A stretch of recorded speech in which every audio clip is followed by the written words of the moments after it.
ನಮಸ್ಕಾರ ಸ್ನೇಹಿತರೆ. ದುರ್ಯೋಧನ ಒಂದು ಮಾತನ್ನ ಆಡಿದ್ದ. ಏನಂದ್ರೆ, ನಮಗೆ ಭೀಷ್ಮಾಚಾರ್ಯರು ನಮ್ಮ ಕಮಾಂಡರ್ ಇನ್ ಚೀಫ್ ಆಗಿರೋವರೆಗೂ ನಮಗೆ ಯಾವುದೇ ರೀತಿಯಾದಂತಹ ಯೋಚನೆ ಇಲ್ಲ, ನಾವು ಈ ಯುದ್ಧವನ್ನು ಗೆದ್ದೇ ಗೆಲ್ಬೋದು ಅನ್ನೋ ಒಂದು ಖಾತ್ರಿಯನ್ನ ಮಾಡಿಕೊಂಡಿದ್ದ. ನಂತರದಲ್ಲಿ ಪಾಂಡವರ ಕಡೆ ತಿರುಗಿ ನೋಡ್ತಾನೆ.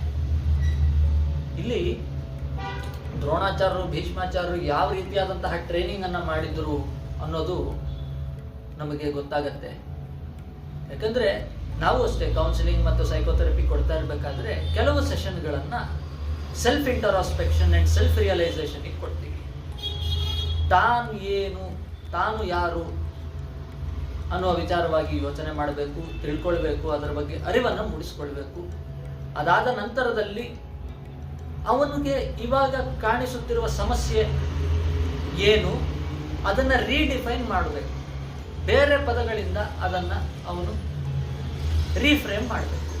ಯಾಕಂದ್ರೆ ಎಷ್ಟೋ ಸಲ ನಮ್ಮ ಅಭಿಪ್ರಾಯಗಳು ಬದಲಾಗ್ತವೆ. ನಮ್ಮ ಬಗ್ಗೆ ನಮಗೆ ಜ್ಞಾನ ಬಂದಾಗ ಪ್ರಾಬ್ಲಮ್ ಮೇಲಿನ ಅಭಿಪ್ರಾಯಗಳು ಬದಲಾಗ್ತವೆ, ಅಥವಾ ಅದು ಪ್ರಾಬ್ಲಮ್ ಅಂತಾನೆ ಅನಿಸೋದಿಲ್ಲ. ಇದು ಒಂದು ಪ್ರಾಬಬಿಲಿಟಿ. ದುರ್ಯೋಧನ ತಾನು ಇದನ್ನು ಮಾಡಿ ತೋರಿಸ್ದ.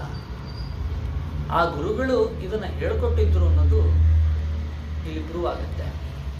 ಇನ್ನೊಂದು ಏನಾಗುತ್ತೆ ಗೊತ್ತಾ, ಸೈಕಾಲಜಿಕಲಿ ಸ್ಪೀಕಿಂಗ್, ಯಾವಾಗ ನಾವು ನಮ್ಮ ಬಗ್ಗೆ ಸೆಲ್ಫ್ ಇಂಟ್ರಾಸ್ಪೆಕ್ಷನ್ ಮಾಡ್ಕೋತೀವಿ ಅವಾಗ ಕೆಲವು ಸಲ ಅನ್ರಿಸಾಲ್ವ್ಡ್ ಕಾನ್ಫ್ಲಿಕ್ಟ್ಸ್ ತಿರ್ಗಾ ರಿಸಾಲ್ವ್ ಮಾಡು ಅಂತ ತಾನು ತನ್ನ ಪೇಪರ್ಸ್ ಅನ್ನ ತಗೊಂಡು ಬಂದು ನಮ್ಮ ಮುಂದೆಗಡೆ ಇಡುತ್ತೆ. ಒಂದು ಇನ್ನೊಂದು ಅನ್ಎಕ್ಸ್ಪ್ರೆಸ್ಡ್ ಎಮೋಷನ್ಸ್. ಯಾವುದೋ ಎಮೋಷನ್ಸ್ನ ನಾವು ಎಕ್ಸ್ಪ್ರೆಸ್ ಮಾಡಿದ್ರೆ ಅದನ್ನ ಒಳಗಡೆನೆ ಅದು ಇಟ್ಕೊಂಡಿರ್ತೀವಿ. ಆ ಎಮೋಷನ್ಸ್ ಅನ್ನ ಹೊರಗೆ ಹಾಕಬೇಕು ಅಂತ ಆ ಎಮೋಷನ್ಸ್, ಅನ್ಕಾನ್ಶಿಯಸ್ ಅಲ್ಲಿರುವಂತಹ ಎಮೋಷನ್ಸ್ ಆಚೆ ಬರಲಿಕ್ಕೆ ಪ್ರಯತ್ನ ಮಾಡುತ್ತೆ.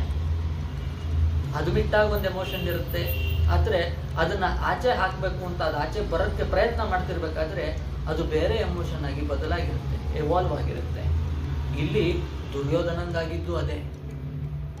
ಭೀಮನ್ನ ನೋಡಿದಾಗ ಅವನಿಗೆ ಆಗಿದ್ದಿದ್ದ ಜಲಸಿ ಈಗ ಭಯ ಆಗಿ ಹೊರಬರ್ತಾ ಇದೆ.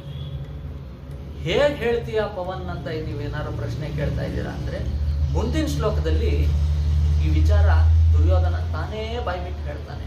ಹೇಗೆ, ಏನು, ಎತ್ತ ಅನ್ನೋದನ್ನ ಮುಂದಿನ ವಿಡಿಯೋದಲ್ಲಿ ನೋಡೋಣ ಅಂತ ಹೇಳ್ತಾ ಈ ವಿಡಿಯೋ ಇಲ್ಲಿಗೆ ಮುಗಿಸ್ತಾ ಇದ್ದೀನಿ ಸ್ನೇಹಿತರೆ. ನಮಸ್ಕಾರ.